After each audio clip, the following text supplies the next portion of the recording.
Hey everyone, Daniel here with 406 United, and today I'm going to walk you through how your church can easily report to CCLI which songs you're using for 406 United. Now, as Simon Sinek says, we should begin with why. Why are we doing this in the first place? One of the answers is it's simply the law. Your church should have a license with CCLI to use the vast majority of all worship songs on the planet, and you're required to report on those every 18 months. However, in the case of trying to help this local movement of 406 United, it actually really helps us if you opt to report like weekly or monthly. And so I'm going to show you how easy that is. But when you do that, the more that you do that, it actually helps 406 United songs get in front of more worship pastors and directors and leaders nationwide, because CCLI shows that data of which songs are trending, which songs are most used, which songs are up and coming, that sort of thing. So it will actually help us get those songs in front of more people. And the second reason is this is actually going to help sustain 406 United and its writers. So each of the writers of the various songs that we've written, when your church uses those and reports on them, they're actually going to end up getting a little royalty check in the mail, which is awesome. What it actually looks like to use the CCLI license. Not many churches know that they have multiple licenses. And as you can see here, the base cost, if you've been with CCLI as a church for years, presumably that's the main one that you have. But ever since the advent of streaming your services live on the Facebook or YouTube or your website or what have you, they have added a streaming license to cover any lawsuits that could come from publishers or songwriters for having streamed their song without permission. And lastly here, the rehearsal license sounds like a no-brainer license to me. You can look into the details of why they have this, but basically this is going to enable your church to be covered legally for having rehearsals and distributing songs amongst the band. So with all of that said, pricing is always based on the size of a church. And so if there's less than 100 members and you add all these up, I already did it previously, but it's about $350 per year. Not bad to cover your church's legality and also to support songwriters of worship songs. So pretty cool. And that, I hope, answers the question of, by reporting weekly or monthly to CCLI about which songs you use, is that going to increase your cost as a church? And the answer is no. These fees that you see here is all you pay per year. Doesn't matter how many times you use songs or how many times you report songs. It's called a blanket license. And so CCLI is going to take that money and it's going to distribute it to the songwriters for the songs that your church uses. So that's how that works. So with that in mind, we have this dedicated page set up for you for CCLI reporting on our 406united.org website. And so on this page is where you're watching this video, presumably.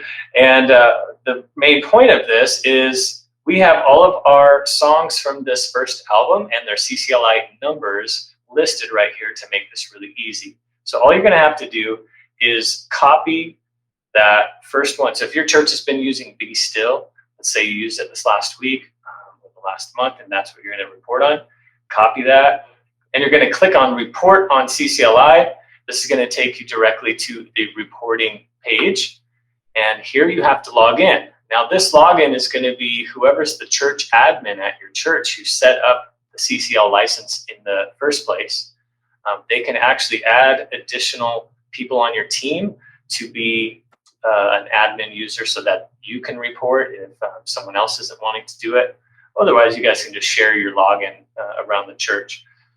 So this is what the reporting page looks like. And so that CCLI number that we just copied from here for Be Still, I'm just going to right click in here and paste that in. And then I'm going to click on Search.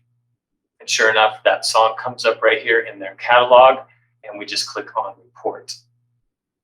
So then this pop-up window appears, and it has 4 options. We're not going to use Translate because I doubt that you translated the song into another language this week, but we are going to use these other 3, most likely. So digital is how many times did you project the lyrics? whether that's through a projection machine in most churches these days, or whether it's old school through the overhead projectors, anything like that. You're going to say how many times you did that. Now, the way you count this is how many services was it projected in. So let's see. Let's just say you're a church that has 3 Sunday services, then you're going to select 3.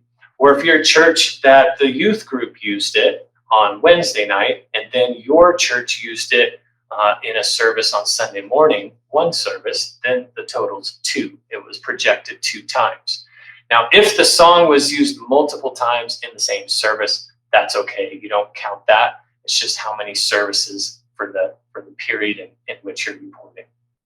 Next up, we're moving on to the print. Now, with printing, it's the master copy that we're worried about. So if you printed a master copy for the bulletins, let's say, if your church does church bulletins, church printout of lyrics, then that would count as 1 when it's the master copy. You wouldn't count all 300 bulletins that you printed.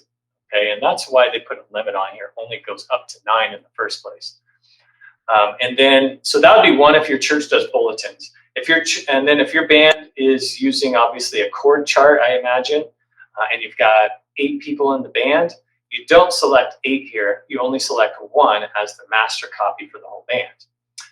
Other items that might get counted here are if you end up using a lead sheet. Praise charts right now as we speak, we're told that they are creating a lead sheet for Be Still. And so that is going to be something that if your church uses, then that's in addition to the chord chart. So that would be 3. All right, so that's how that works. If there was orchestration made, at some point we're hoping praise charts or someone else is even going to do orchestration for flutes and conductors and everything like that, then each of those separately would be counted as well. All right, last up, let's look at recording or streaming. Now, recording and streaming is the live streaming aspect. And so if you're streaming this to multiple platforms, Facebook, YouTube, your website, Instagram, Twitter, whatever, that only counts as 1 because it's 1 concurrent stream that's going to all of those places at a time. So that's going to be 1. But if you have 2 services, then that's going to be 2. If you also streamed your midweek worship service and you used this song, then that would be 3. And if your audio engineer records the song from the soundboard and sends it out to the band for review, then that would be 4. So you'd have 4 in that case. So hopefully that makes sense.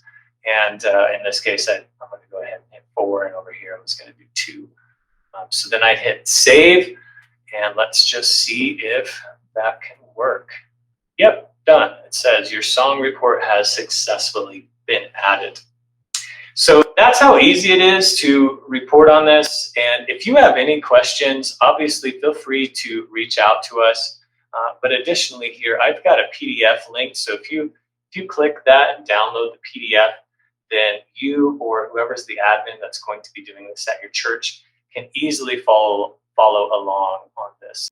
The last thing I want to point out here before we end is that it is important that you're also reporting the other songs that you use during the week or during the month from other artists, right? So if CCLI sees that there's so many churches from our region and they only ever report using 406 United songs, that would actually be considered gaming the system and wouldn't be fair to all the other songs and songwriters that whose songs that your church is using. So it is important to report on every song your church uses, and the more often you do it, honestly, the quicker and easier it is for your team, but that also helps us.